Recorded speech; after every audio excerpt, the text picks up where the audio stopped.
Welcome back.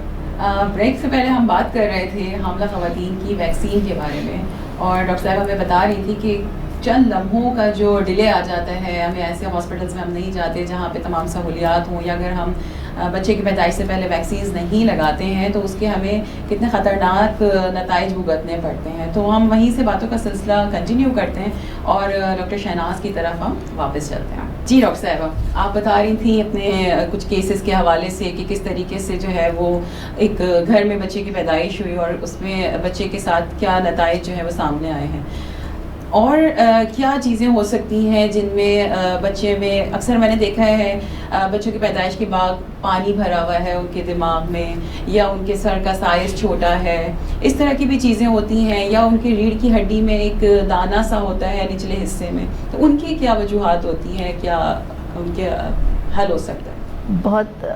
بہت اچھا آپ نے پوائنٹ کیا. یہ بھی پریونٹیبل ہے.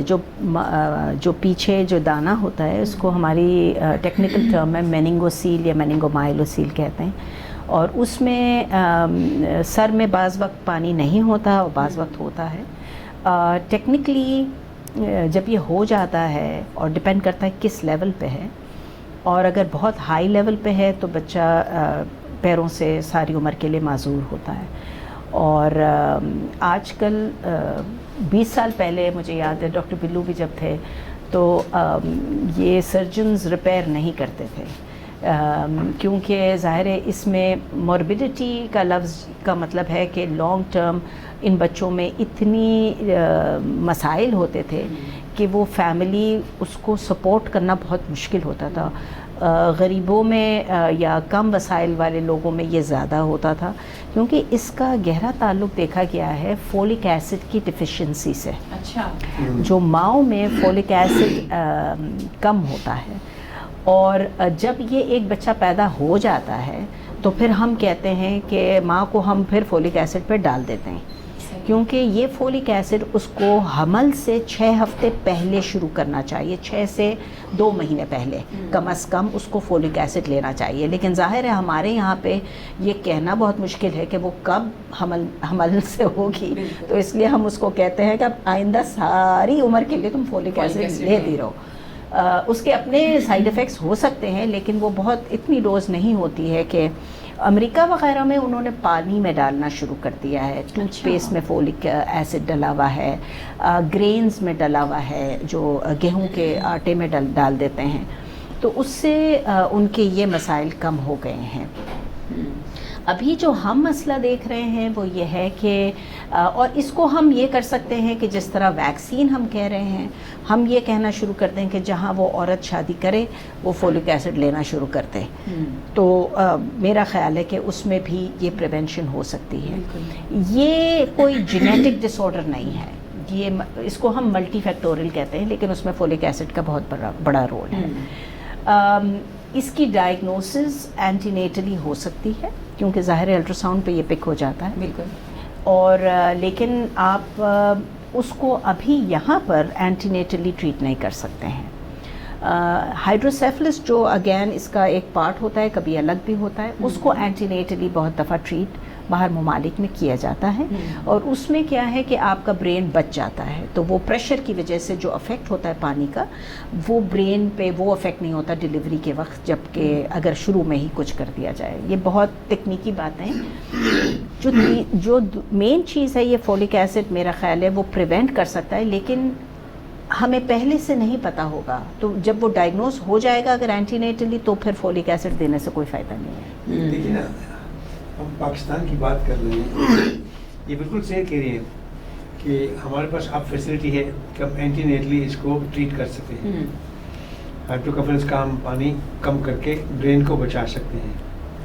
لیکن کتنی جگہ پاکستان میں ایسی ہیں جہاں ٹیکنیکلی کوالیفائڈ لوگ ہیں اینٹی نیٹلی اس کو کم کرنے کے لیے. لیکن یہ جو پہلی بات بتائی کہ فولک ایسڈ, یہ تو راکٹ سائنس نہیں ہے.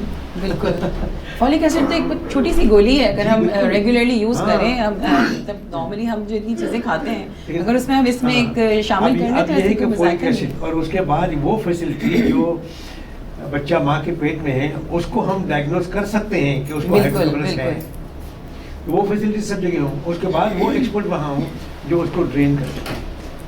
تو ورنہ تو جیسے ڈاکٹر صاحبہ نے بتایا کہ بھئی وہ اس کو بعد میں ہی علاج ہو سکتا ہے. جی, اور بعد میں علاج تو ہو سکتا ہے مگر ہائیڈروکیفالس دونوں کا دونوں جی جلدی سے ڈائگنوز ہو جائیں, اس کا علاج ہو, لیکن یہ چیز بچائی جا سکتی ہے ایک فولک ایسڈ سے.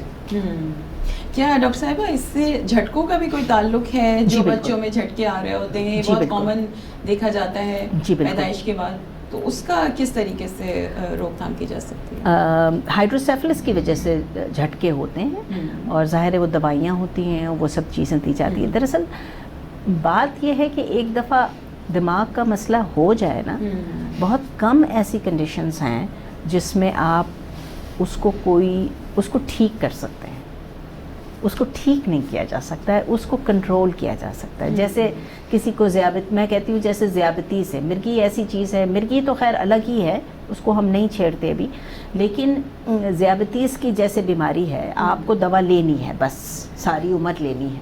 اسی طرح سے نیورولوجیکل ہینڈی کیپ اگر ہے یا کوئی اور اس کے ساتھ ایسوسیٹڈ کنڈیشن ہے, وہ سب کنٹرول ہو سکتا ہے لیکن ٹریٹمنٹ نہیں ہو سکتی ہے. اسی طرح سے کچھ میں اب ایک اور بہت امپورٹنٹ مسئلے پہ جاؤں گی, اور وہ ہے جینیٹک بیماریاں. جو دماغی امراض ہیں ہمارے ملک میں وہ آلموسٹ 60-70, ایک تو یہ آکسیجن کی کمی اور ٹراما اور برتھ ڈیفیکٹس ہیں, اور ایک ہے جینیٹک بیماریاں. اچھا. اور یہ جینیٹک بیماریاں 90%, 99% ان کا کوئی علاج نہیں ہے, اور یہ آپس میں شادیوں کی وجہ سے زیادہ ہوتی ہیں. یہ میں نہیں کہوں گی کہ شادی آپس میں نہیں ہے تو نہیں ہوگا, لیکن کیونکہ ہم بہت انٹر میرج کر رہے ہیں, بہت زیادہ, اور ٹھیک ہے اسلام میں جائز ہے, لیکن اس کی جو رسک پروپورشنیٹ کنسینگوینٹی کے ساتھ ہے, آپس میں شادیوں کے ساتھ ہے, وہ بہت ہائی ہے.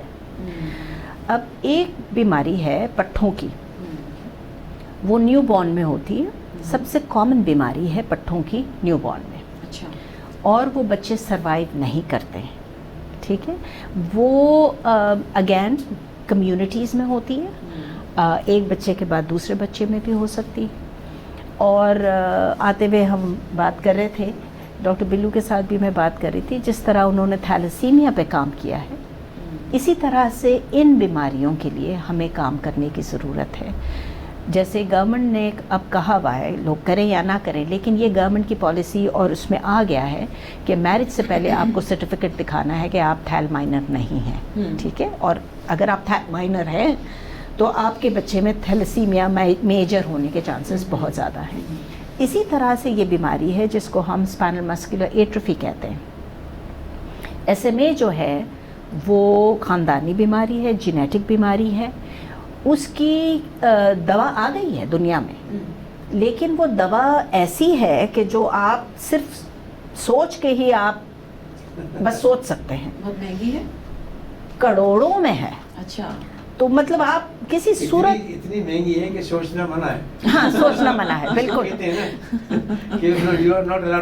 مطلب ایک بچے کو خان میں یہ ملی ہے, اور وہ بھی ڈونیشن کے تھرو, کیونکہ وہ ظاہر ہے they want to make the third world کہ بھئی یہ دوا ہم دے رہے ہیں اور ہم نے کتنا اچھا کام کیا ہے, پرابیبلی اس وجہ سے ملی ہے.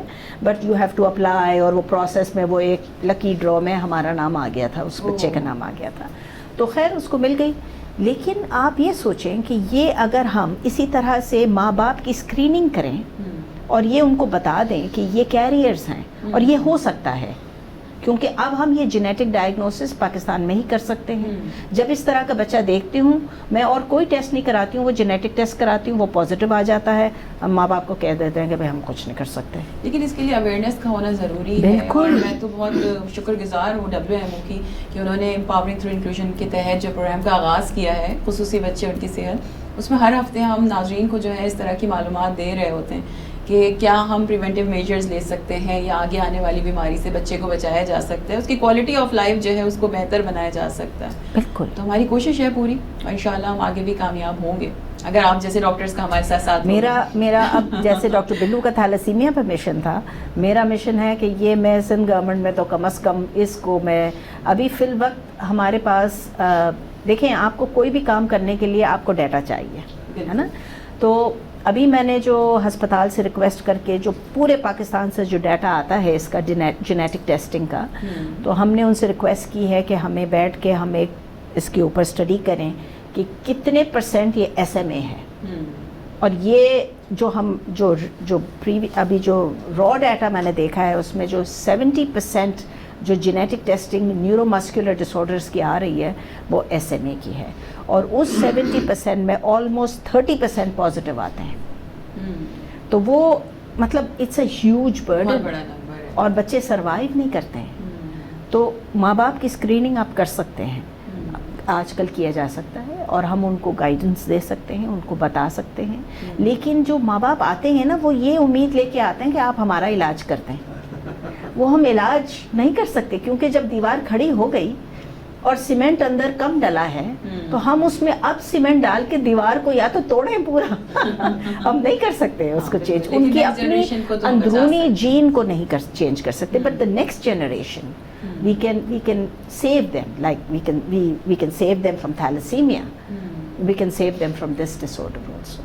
And the pain, جو درد جو ماں باپ اس بچے کو، کیونکہ یہ بچے مینٹلی الرٹ ہوتے ہیں، اور اس کو دیکھنا کہ وہ بچہ سانس نہیں لے پا رہا ہے انتہائی کرناک بیماری ہے. جس طرح پولیو ہے، اگر بچے کو پولیو ہو جائے جو کہ پریونٹیبل ہے، اگین وہ بھی ایک پریونٹیبل کنڈیشن ہے، خدارہ اپنے بچوں کو پولیو کی ویکسین لگوائیں، خدارہ اس موذی مرض سے ہمارے ملک کو دور کریں. وہ بھی نیورولوجیکل ہے. ہمارے پاس ایک بچی ہے آج 30 سال کی ہو گئی ہے، وہ پراببلی واحد بچی ہے جو پولیو سے 30 سال سے سروائیو کر رہی ہے. وہ مشین پہ ہے، ہینڈز میں کام کر رہی ہے، لیکن اس کو ساری سہولتیں جو دی گئی ہیں وہ وینٹیلیٹر پر ہے، موبائل کا گاڑی ہے اس کے پاس، کام کر رہی ہے. لیکن آپ کتنے ایسے بچوں کی آپ پرورش کر سکتے ہیں؟ ایک قطرہ پولیو کا، صرف ایک ویکسین جس میں ہم بہت ریزسٹ کر رہے ہوتے ہیں، اس ویکسین کے لیے بہت ساری ایسی باتیں ہیں جن کے بنا پر مائیں نہیں ایگری کر رہی ہوتی. بالکل. کچھ لوگوں کا کہنا ہے ویکسین سے انفرٹیلیٹی ہوگی یا کچھ اور وجوہات، تو میرے خیال سے کرمانی چاہیے، ہم آگے محفوظ کر سکتے ہیں بچوں. اویئرنیس کے پروگرام سے دنیا میں بڑے بڑے ایگزامپلس ہیں کہ ڈیزیز کو بالکل ختم کر دیا گیا ہے. لیکن تھیلاسیمیا اٹلی سے ختم ہو گیا، اسپین، اور ڈیزیز وہیں کی ہے نا، میڈیٹرینین اینیمیا کہتے تھے، اور میڈیٹرینین کنٹری کون سے تھے؟ اٹلی اور اسپین. تو یہاں کے تھے اور وہیں سے بالکل پہلے ختم ہوا. تو اویئرنیس سے کہ ماں باپ کو اویئرنیس کیا گیا کہ تھیلاسیمیا مائنر ہے تو آپس میں میرجز نہ کریں. ہمارے اپنے خاندان میں تھیلاسیمیا بہت ہے، لیکن ہمارے اپنے خاندان میں پچھلے 3 سال سے کوئی انٹر میرج ہوئی نہیں. اور میمن کمیونٹی میں ہم نے جو اٹھایا کہ تھیلاسیمیا ایلیمینیشن پروگرام، تو پچھلے 3 سال میں میمن کمیونٹی سے ہم نے تھیلاسیمیا ایلیمینیٹ کر دیا. ایگزامپل کس کا دیا؟ بوری کمیونٹی کا دیا، ہماری کہ بھائی یہ کر سکتے ہیں، ہم کیوں نہیں کرتے. پھر پاکستان سندھ گورنمنٹ سے لا پاس کروایا. تو اویئرنیس کریں، پریونشن ہو سکتا ہے. تو نیورولوجیکل ڈیزارڈرز اتنے ہیں کہ جو پروفیسر شہناز پروگرام لے کے آگے چل رہی ہے اس کو بہت آگے لے جانا پڑے گا، اور بہت ساری بیماریاں پریونٹ کر سکتے ہیں. اب دیکھیں نا، روبیلا کا ایگزامپل آ گیا، فولک ایسڈ کا ایگزامپل، کتنی سمپل چیزیں، پولیو کے ڈراپ کی طرح ہے. یہ ویکسینز اویلیبل ہوتی ہیں ڈاکٹر صاحبہ ایزیلی مارکیٹ میں اور ہاسپٹلس میں؟ بالکل تمام اویلیبل ہیں، اور اتنی کوئی خاص ایکسپینسو بھی نہیں ہوتی. یہ تو گورنمنٹ کے ہیں، پولیو تو آپ کا گورنمنٹ کا ویکسین ہے. آپ نہیں، روبیلا جی. اب ڈاکٹر بلو آپ بتائیں کہ کیا نیا اس کا وہ ای پی آئی میں؟ ہم تو پہلے تو چاہتے تھے کہ بچوں کو یہ روبیلا مل جائے تاکہ ان کو لائف لانگ پروٹیکشن مل جائے. جیسے میزلس کے 2 dose lifelong protection, rubella کے 2 ڈوز لائف لانگ پروٹیکشن. لیکن اس کے باوجود ظاہر ہے کہ پاکستان میں جو بچے ہیں ان میں جو کوریج جو ہے نا وہ 60-70-60، اس کا مطلب 30-40% بچے رہ گئے. ان کے لیے ہم کہتے ہیں کہ روبیلا کمپلسری بنایا جائے before the age of 15 years بچیوں کو. اسکول لیونگ ہم اس لیے نہیں کہتے کہ اسکول لیونگ تک پہنچتی نہیں 15 سال تک بچیاں، کوئی 4تھی کلاس میں چھوڑ دیتی ہیں، کوئی 3ری کلاس میں چھوڑ دیتی. تو ہم کہتے ہیں 15 سال سے پہلے بچیوں کو 1 ڈوز روبیلا کا مل جائے تو لائف لانگ، تو ان کی پریگنینسی میں جو بچوں کو دماغی امراض ہوتے ہیں اس سے بچ جائیں گے. اس کے لیے ماؤں کا اور والدین کا آگاہ ہونا ضروری ہے، کیونکہ ہر بچہ اسکول نہیں جا رہا، جس طرح ڈاکٹر صاحب نے کہا کالج نہیں جا رہا. تو گھر پہ بڑوں کو پتہ ہوگا تو وہ اپنے بچوں کو اس سے محفوظ بھی رکھ سکتے ہیں. اور ایک بچے کے ساتھ پوری فیملی سفر کر رہی ہوتی ہے, ایک اکیلا وہ بچہ نہیں, پوری فیملی, اسپیشلی اس کی ماں جو ہے وہ ذہنی ایک اذیت میں مبتلا ہوتی ہے, گھر کو بھی دیکھنا اور اس بچے کو بھی دیکھنا. ہم اس بات کو مزید کنٹینیو کریں گے, ہمیں آگے ایک چھوٹے سے بریک کی طرف جانا ہے. ناظرین, ہم ایک چھوٹا سا بریک لیں گے اور اس کے بعد ہم مزید بہت اہم ٹاپک پہ بات کا آغاز کریں گے. ملتے ہیں بریک کے بعد.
ویلکم بیک ناظرین. بریک سے پہلے ہم بات کر رہے تھے ڈاکٹر غفار بلوچ صاحب سے اور ڈاکٹر شہناز ابراہیم صاحبہ سے کہ ویکسین کتنی ضروری ہے, یا کس ایج میں جو ہے ہم اس ویکسین کا جو ہے استعمال ہونا چاہیے, لی جانی چاہیے, تاکہ آگے کی بیماریوں سے یا آگے آنے والی نسل کو بچایا جا سکے. ہم بات کا آگے لے کے چلتے ہیں. ڈاکٹر صاحبہ مزید بتائیے گا کہ آج کل بچوں میں تیزی بہت آ رہی ہے, بہت ہائپر ایکٹیویٹی آ رہی ہے, ایک آٹزم یا ADHD اس طرح کے ڈائگنوسز بہت زیادہ تیزی سے بڑھ رہی ہیں اور اس کے نمبر بہت زیادہ, اس کی شرح میں اضافہ ہو رہا ہے. اس کی کیا وجوہات ہے؟ کیا اس کے لیے بھی ہم کوئی پریونٹیو میجرز لے سکتے ہیں؟ میرا نہیں خیال آٹزم پہلے مجھے بتانا پڑے گا آٹزم کیا ہے.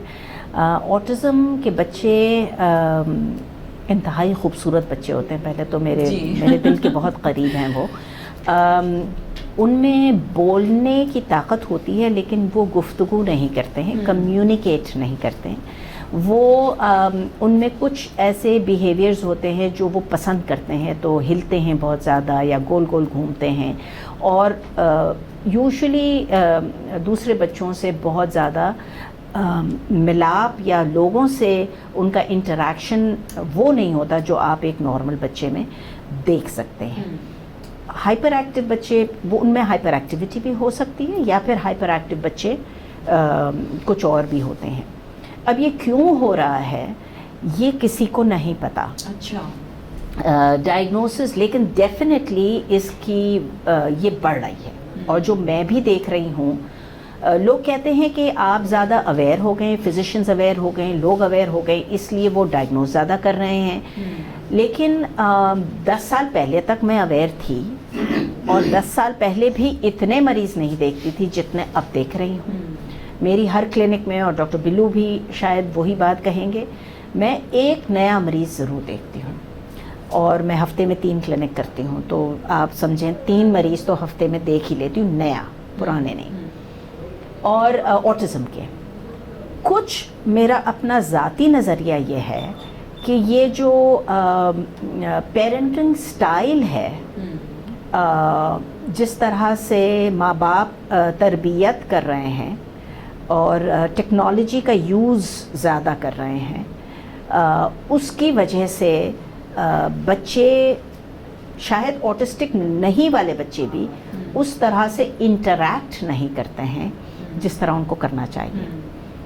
ابھی 2 دن پہلے کی بات ہے، میں کلینک جا رہی تھی اور ماں باپ ایک 1.5 سال کے بچے کے ہاتھ میں موبائل تھا اور وہ باہر نکل رہے تھے اور بچی اس موبائل کو مسلسل اس سے کھیل رہی تھی. 1.5 سال کی بچی تھی، اس سے زیادہ نہیں تھی. چلنا اس کا مشکل ہو رہا تھا، وہ پیچھے سے اس کو وہ کر رہے تھے، لیکن اس کے ہاتھ میں موبائل تھا اور وہ موبائل سے کھیلے جا رہی تھی. میں سمجھتی ہوں، میں اپنے ماں باپ کو یہ کہوں گی کہ یہ موبائل ایک بھری ہوئی پستول ہے، خدارا یہ بچوں کے ہاتھ میں نہ دے. یہ موبائل ایک کھلونا نہیں ہے.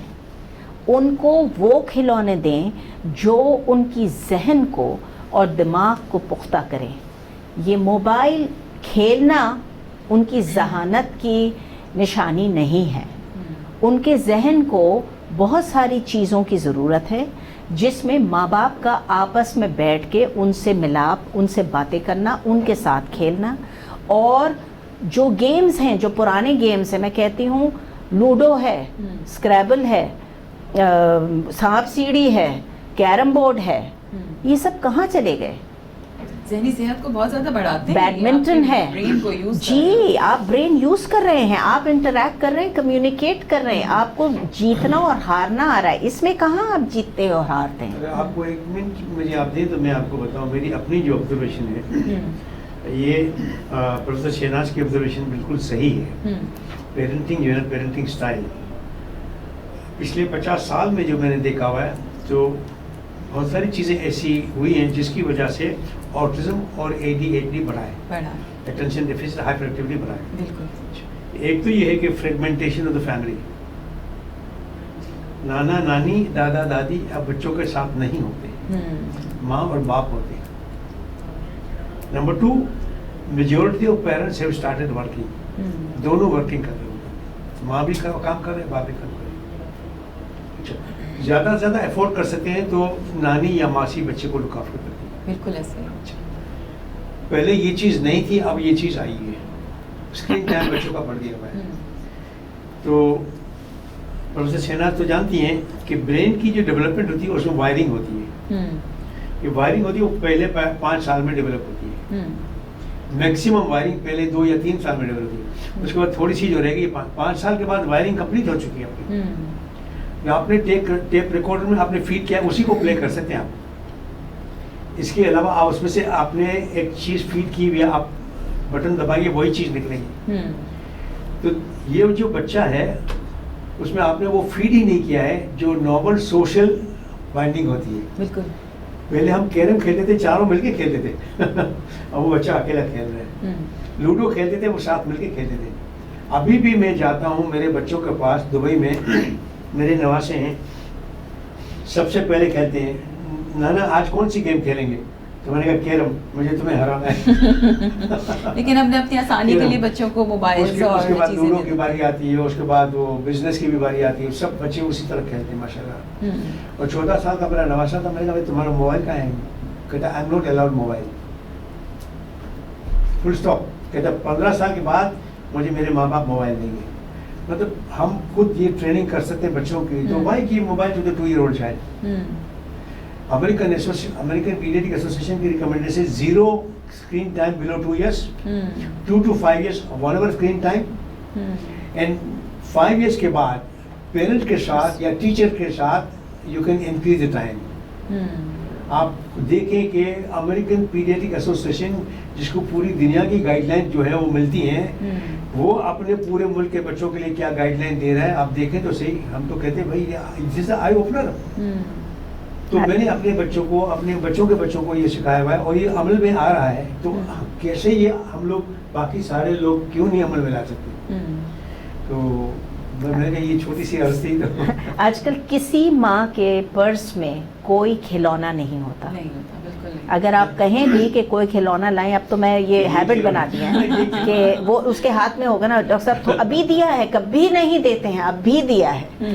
تو جب آپ کے پاس کوئی کھلونا ہی نہیں ہے تو ابھی اور کبھی میں تو پھر ماؤں کے پاس بھی تو یہی کھلونا ہے نا، وہ بھی یہی کھلونا لے کے بیٹھے اور بچے بھی یہی کھلونا لے کے بیٹھے ہیں. بالکل نہیں، اس کی سمجھنے کی بہت ضرورت ہے کہ ہمیں ویسے ماؤں کو نہیں پتہ چلتا. صرف ماؤں کا قصور نہیں ہے, شاید پوری فیملی کا ہی قصور ہوتا ہے. اگر ہم تھوڑا تھوڑا شیئر ماؤں کا برڈن جو ہے وہ شیئر کر لیں تو شاید ان کو بھی ضرورت نہ ہو کہ وہ موبائل دیکھ کے کونے پہ. اگر ٹائم ملے گا تو ایک اور بچے کی ایگزامپل دوں گا, بلکہ اگلے پروگرام میں شاید میں, جو کینیڈا سے میرے پاس آیا تھا. اچھا, تو اس کا ایگزامپل دوں گا.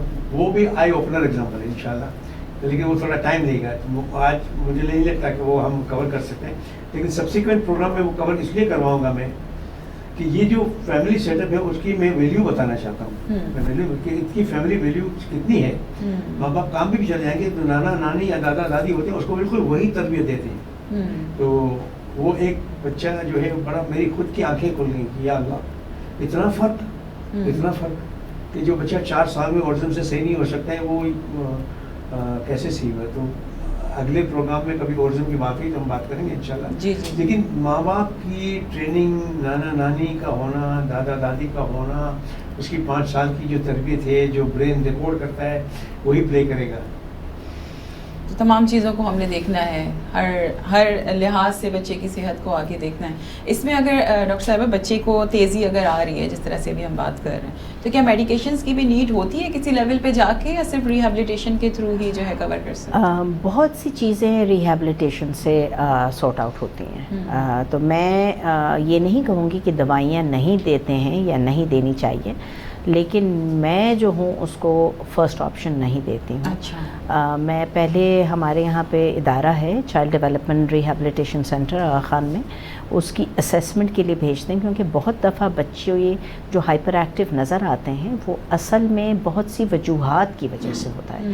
تو پہلے تو آپ کو نیورولوجیکل ایویلویشن کرنا ہوتا ہے, کیا اس کو دکھائی دے رہا ہے, کیا اس کو سنائی دے رہا ہے, کیا وہ کوئی اور وجہ سے کوئی اندرونی مرگی ہے جس کی وجہ سے وہ بلینک ہو رہا ہے, کیا وہ پڑھ نہیں پا رہا ہے, کس وجہ سے وہ بھاگ رہا ہے یا اٹینشن نہیں دے رہا ہے, ہائپر ایکٹیو کس وجہ سے ہے, ڈائٹ میں کیا چیز ہے. آج کل جنک فوڈ بھی بہت زیادہ ہے, یہ بھی ایک پورا سیشن ہے جس پہ بات کیا جا سکتا ہے. جنک فوڈ میں پریزرویٹیوز بہت زیادہ ہوتے ہیں, چاکلیٹس بہت زیادہ ہو گئے ہیں, کیفین بہت زیادہ ہو گئی ہے, یہ جو ڈرنکس ہیں جس میں ایکسیسو کیفین ہے, ٹین ایجرز ماؤنٹن ڈیو اور وہ جو ریڈ بل اور خدا جانے جس سے بہت انرجی آ جاتی ہے اچانک سے, وہ بہت لینا شروع کر دیے ہیں. تو اس میں بھی آپ کی جو اسٹیبلٹی ہے یا فوکسنگ ہے وہ افیکٹ ہوتی ہے. سو بہت ساری چیزوں پہ سوچنا چاہیے جو کہ وقت کے لحاظ سے بدل گیا ہے. ٹھیک ہے, مطلب بہت سارے ایریاز ہیں, یا ہر لحاظ سے ہمیں بچے کے اوپر دیکھنا چاہیے کہ کس طرح کے اثرات مرتب ہو سکتے ہیں, چاہے وہ خوراک سے ریلیٹڈ ہوں, چاہے اس کے لائف اسٹائل سے ریلیٹڈ ہوں, اسپورٹس کتنا ضروری ہے, یا فیملی گیدرنگز کتنی ضروری ہیں, سلیپ, سونا. بالکل. کوئی بچہ کراچی میں 11-12 بجے سے پہلے, اگر کہ میں پوچھوں کہ کتنے بجے سوتا ہے, چاہے 3 سال کا ہو چاہے 15 سال کا ہو, تو کچھ مائیں ہیں جو کہتی ہے ڈاکٹر صاحب جلدی سو جاتا ہے. تو پھر میں پوچھتی ہوں جلدی کیا ہوتا ہے, 11 بجے میں تو سو ہی جاتا ہے. تو میں ان کو کہتی ہوں یہ آدھی رات ہو گئی ہے. نہیں ڈاکٹر صاحب پھر چھٹیوں والے دن 2 بج جاتے ہیں. تو میں نے کہا وہ تو صبح ہو گئی, تو سوتا کب ہے وہ؟ آپ کو پتہ ہے نیند کے فیزز ہوتے ہیں, اور یہ 4 فیز میں آپ سوتے ہیں, اور یہ سائیکلز ریپیٹ ہوتے ہیں رات کو. اور اگر آپ وہ 4 فیز میں نہیں سوئیں گے تو آپ کا برین تھکا ہوا رہے گا. یہ 4 فیز صرف رات کی نیند میں ہوتے ہیں, دن کی نیند میں نہیں ہوتے ہیں. تو اگر آپ صبح 6 بجے سو رہے ہیں تو آپ یہ کمپلیٹ سائیکل میں نہیں جائیں گے, جس میں اگین برین گروتھ نہیں ہو رہی ہے, برین کی ڈیولپمنٹ نہیں ہو رہی ہے. You need your sleep to develop your brain, because اور آپ کی باڈی کے لیے بھی گروتھ ہارمون رات کو سیکریٹ ہوتا ہے, جس سے جو وہ آتے ہیں جی بچہ گرو نہیں کر رہا, وزن نہیں بڑھا, کھانا نہیں کھا رہا ہے, یہ ساری چیزیں, نیند بھی بہت ضروری ہے. تمام چیزوں کو بہت اچھے سے ہمیں بالکل منظم طریقے سے رکھنا ہے. تربیت اور تربیت. بہت ضروری ہے، بہت ضروری. اس پہ ہمیں ایک الگ سے پروگرام رکھنا پڑے گا جس میں ہم اس چیز کا بتائیں گے کہ یہ چیزیں جو اب کمی آتی جا رہی ہے تربیت اور یہ اتنا بڑا سبجیکٹ ہے. جی جی جی، اس کو ہم علیحدہ سے کور کریں گے انشاءاللہ. آئندہ 2-3 پروگرام چھوڑنا نہیں انشاءاللہ. اچھا ڈاکٹر شہناز ابراہیم، ہم اپنے پروگرام کے اختتام کی طرف جا رہے ہیں، تو کوئی ایک ایسا میسج جو ہم اپنے ویورز کو دے سکیں کہ اس سے وجہ سے وہ اپنی لائف میں تھوڑی سی تبدیلی لا سکیں؟ جو میرا جو پین ہے سب سے بڑا وہ نیند ہے. اور بہت سے بچے جو ہائپر ایکٹیو، اٹینشن ڈیفیسٹ ہو رہا ہے فوکسنگ میں، اور ان کا بیہیویئر آؤٹ ہو رہا ہے، وہ 2 چیزوں کی وجہ سے ہے. ایک یہ excessive use of laptops, computers, phones, رات بھر وہ فون لے کے بیٹھے ہوتے ہیں، اور دوسرا ان کی نیند پوری نہیں ہوتی ہے. جب ماں باپ ہی 2-3 بجے تک جاگیں گے تو بچہ نہیں سوئے گا. تو میرا ریکویسٹ ہے، گزارش ہے کہ اپنے ٹی ویز بند کریں، اپنا فون بند کریں، بچوں سے باتیں کریں. کھانے کے بعد کھانا جلدی ہونا چاہیے، رات کو 7:30-8 بجے تک ڈنر ٹائم ہو جانا چاہیے. ڈنر رات کو 12 بجے نہیں ہوتا ہے. اور اگر والد صاحب دیر سے آ رہے ہیں تو کم از کم بچوں کو کھانا دے کے سلا دیں. اگر مجبوری ہے تو والد صاحب ان کو صرف چھٹی والے دن ملیں گے. پھر یہ انفارچونیٹ ہے کہ والد صاحب بھی صبح کے 11 بجے اٹھتے ہیں، تو یہ کام کے لیے ان کی مجبوری ہے، تو وہ آپ ان کو الگ رکھیں. ضروری نہیں ہے کہ بچوں کو بھی جگایا جائے کہ باپ آئے گا تو کھانا کھائیں گے. سب آپ کو اپنے گھر میں آپ کے سارا اصول دیکھنے ہیں کہ کہاں پہ ہم غلط ہیں، کیا چیزیں ہم درست کر سکتے ہیں. اور افسوس کے بعد یہ چیز مردوں کے ہاتھ میں ہے، عورتوں کے ہاتھ میں نہیں ہے، کیونکہ عورت باہر سے آتی ہے اس گھر میں، اور وہ اگر کمبائن فیملی سسٹم ہے تو وہ اس کو کنٹرول نہیں کر سکے گی. اگر نیوکلیئر فیملی ہے تو وہ کنٹرول کرنا چاہیے اس کو. تو فیملی کی سپورٹ بہت زیادہ ضروری ہے. وہی بات جو میں نے آپ سے کہا کہ خالی خاتون کا ایک رول نہیں ہوتا، پوری فیملی نے مل کے چلنا ہوتا ہے. ڈاکٹر صاحب آپ کا کوئی شارٹ سا میسج؟ شارٹ سا میسج یہ ہے کہ آج کی بات کا لب لباب یہ ہے کہ 30% بچوں میں دماغی بیماری ہوتی ہے. یہ بہت بڑا برڈن ہے نیشن کے اوپر. بالکل. اور ہم نے جو باتیں اس میں سے دیکھیں، فولک ایسڈ لے لیا، ہم نے روبیلا کی ویکسین لے لی، ایک برتھ فیسلٹی لیول کی اس کو ڈیلیوری دلوایا. آپ یہ 3 چیزیں کر لیتے ہیں، میں سمجھتا ہوں کہ 80% مسائل ختم ہو جائیں گے. 3 چیزیں. تو آج کی بات سے مجھے بڑا فائدہ ہوا ہے کہ مجھے کہا یار یہ 3 چیزیں کر لیتے ہیں ماں باپ تو بچے کو بچا سکتے ہیں. 80% بچوں کو بچا سکے گا. ایک صحت مند زندگی. باقی تو رہ جائیں گی جینیٹک 15-20%. اس کے لیے بھی جو میڈم شہناز نے بتایا ہے اس میں بھی ابھی فردر پروگریس ہو رہی ہے، اس کا بھی ہم علاج انشاءاللہ ڈھونڈ لیں گے. چلیں، بہت شکریہ ڈاکٹر شہناز، آپ ہمارے پروگرام میں آئی، آپ کا بہت بہت شکریہ. اور انشاءاللہ آگے بھی ہم کوشش کریں گے کہ آپ کو انوائٹ کریں اور آپ اپنے قیمتی ٹائم میں سے ہمیں تھوڑا سا وقت دے سکیں. ڈاکٹر غفار بلو، آپ کا بہت بہت شکریہ ہمارے پروگرام میں آنے کا، اور آپ ہمارے ہر پروگرام میں ہمارے ساتھ ہوتے ہیں، اس کا تو ہم آپ کی تہہ دل سے مشکور ہیں. جی ناظرین، آج کے پروگرام میں ہم نے بہت کچھ لرن کیا کہ ویکسین کتنی ضروری ہے، یا پریونٹیو میجرز کیا لیے جا سکتے ہیں، نئے آنے والی بچے کو کس طریقے سے خطرناک بیماریوں سے، معذوری سے جو ذہنی بھی ہو سکتی ہیں، جسمانی بھی ہو سکتی ہیں، اس سے بچایا جا سکتا ہے. چھوٹی سی احتیاط ہوتی ہے، چھوٹی سی ایک ویکسین ہے، 2 قطرے ہوتے ہیں یا کچھ ٹیبلٹس ہیں فولک ایسڈ کی، جس طرح ڈاکٹر صاحبہ نے ہمیں بتایا، وہ ہم لے کے بہت مطلب بچوں کو ایک کوالٹی آف لائف دے سکتے ہیں. اور اس کے علاوہ پیرنٹنگ اسٹائل پہ ہمارا نیند کتنی ضروری ہے، ان تمام چیزوں کو ہم نے ڈسکس کیا. انشاءاللہ اگلے پروگرام میں بھی ہم کوشش کریں گے کہ اسی طرح کی معلومات ہم آپ کو دے سکیں.